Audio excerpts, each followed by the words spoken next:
guys, we're glad that you're joining with us tonight for another midweek as we unpack the book of Acts in our series called Unleashed. And what we're going to talk about tonight is the concept of fear. What do you do when you're afraid? But before we get into that, let me just recap where we are, because we were picking up right where we left off last week. We were introduced in chapter 10 to Peter and Cornelius's meet and greet. Cornelius had his thing to do with God. Peter had a vision from God, and all of a sudden it brought them together.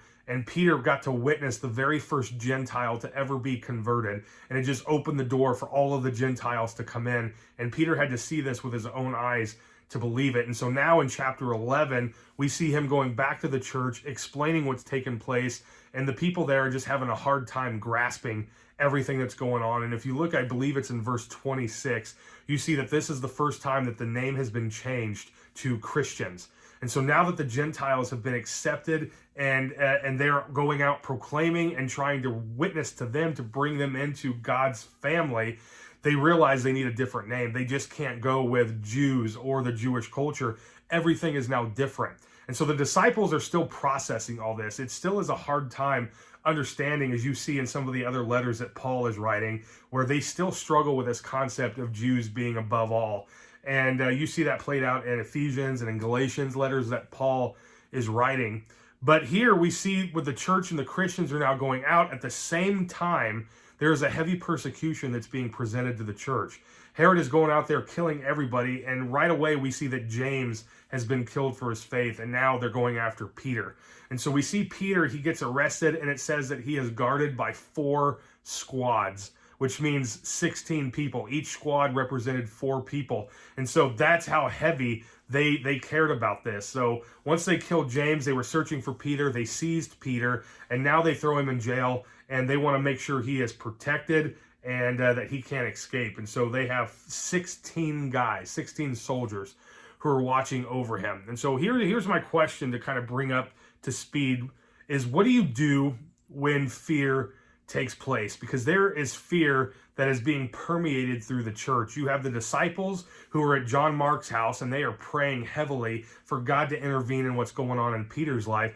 I imagine you got Peter sitting there in that jail cell surrounded by all these soldiers, who is also probably praying very diligently, just wondering, okay, God, what are you doing?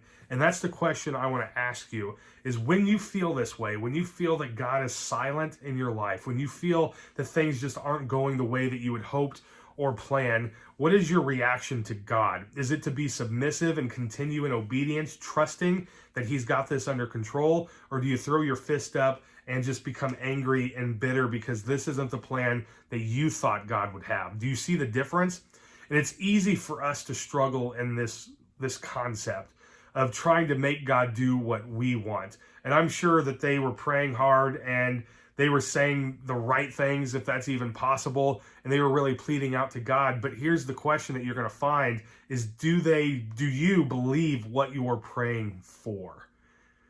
Did you catch that? Do you actually believe what you're asking God for? And when I look at these verses, especially with him being imprisoned, and we see the rescue that takes place, this is Acts chapter 12, where Jesus sends an angel, God sends an angel down to help Peter escape from jail. And so we see that a bright light has shone onto Peter. He kind of hits him in the side, says, hey, get up, let's go. Peter's not sure if he's having a dream, a vision, or if this is a reality that he's facing, but he's walking past these guards who have no clue that he's escaping. And so he gets all the way out. All of a sudden, the angel vanishes and he is left alone. He goes straight to John Mark's house where they're all there. But notice what happens. He knocks on the door, and this little servant girl answers it, and she says, oh my goodness, Peter's here. So she runs back to the people who are praying for his release, and catch what they say. They don't believe it. They don't believe it. How often has our prayer life been like that? Where we are praying for God to intervene, where we are praying for God to do something, but deep down in our soul, we just have a hard time believing that God cares enough, that God would want to intervene, or maybe that God doesn't even have the kind of power that he had back then. And we go to church a lot. We've grown up in this system, and we've been told a lot about God, but maybe for you, you just haven't seen the fruits of God work in your life. And so although lip service is coming out and you want to think the right thoughts, but deep down in your soul, really, deep down in your heart, you question, does God still have the power that we read about? And that's a fair question. And I think oftentimes we shush ourselves in the church instead of asking this and looking for the answers. Notice the disciples. These are the people that walked with Jesus, who watched him raise from the dead, who had a meet and greet before he ascended into heaven. They know that Jesus is resurrected, and these people are still sitting here doubting if God cares about their prayer. So if that's where you're at, you are in good company, because they still struggled with it too. And Peter's just knocking on the door. He just continues knocking. And finally the disciples come, and it says that they are all in amazement of what they see, that Peter is here, that God has answered their prayer. And I just want to ask you this, or I just want to challenge you with this. What's holding you back from believing in who God is? What's holding you back from trusting in what he's come to do? Is it that you struggle with believing what you read in the scriptures? Is it that you struggle to wonder if God does the same thing today that he did then? Do you struggle with the belief that God is the same God from back then to now and in the future? Or maybe you're angry with God because you believed hard, and you pleaded for God to have mercy and grace on a situation in your life. Maybe you prayed for someone to be healed of a disease that just wasn't happening. And you went to church and they just said, oh, just continue to pray God. And so you did. You even invited other people to pray with you.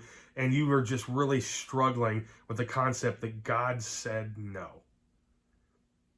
And this becomes quite the heart issue. Because a lot of people in the church, you may not realize this, but a lot of people in the church are harboring a bitterness towards God, and we never talk about it. We come to church and we run through the motions, and we sit here in fear, and we just hope that God won't get mad at us for how we feel. But here's what I want you to understand is God knows exactly where you are, and he's not mad at you. He's not upset with the questions that you have. He's not upset with the anger that may come with some of the emotion that you're feeling. He wants to talk about it. Now, he may not give you all the details because his ways are much higher than our ways, and his thoughts are bigger and greater than our thoughts. And sometimes we look at God in this little box that's called our way, and we just hope that he will do and fulfill things according to our will. And very rarely do we ask God to have his will be done.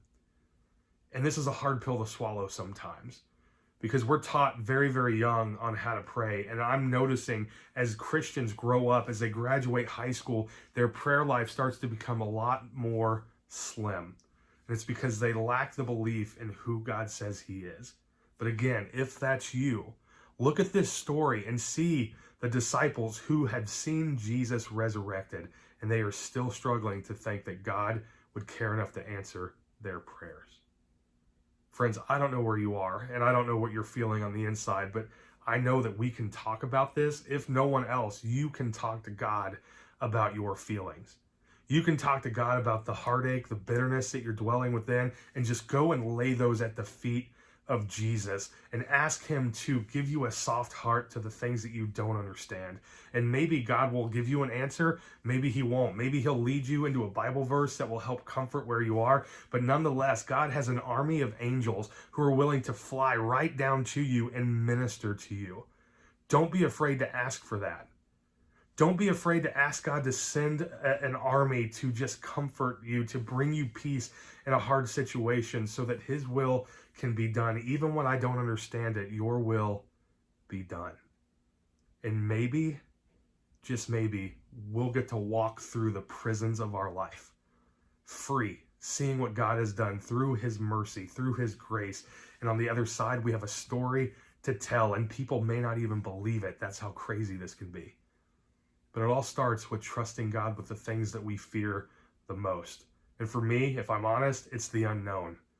I struggle with the unknown. So if I was Peter locked up in this cell, I'd really be struggling. I'd be fighting tooth and nail to show that I'm innocent and all this stuff. And Peter just sat back and just trusted that God knew what God could do. And even if he didn't, that's the big phrase, even if he doesn't, that's okay. I hope that this was an encouraging moment for you. I know that this is a hard conversation sometimes to have, but dwelling in bitterness is nothing but a poison for you. And maybe you've been feeling that lately and you've been carrying that weight for far too long. I'm just going to ask that you take a deep breath and just lay it down. And I promise you, God will show up in a big way. Trust him with even the things you don't understand, and he will make himself known to you. That I guarantee. We hope that you're enjoying this series as we are going to continue through it for the next few weeks as we build into the Easter story. So friends, have a great week. We look forward to seeing you this weekend.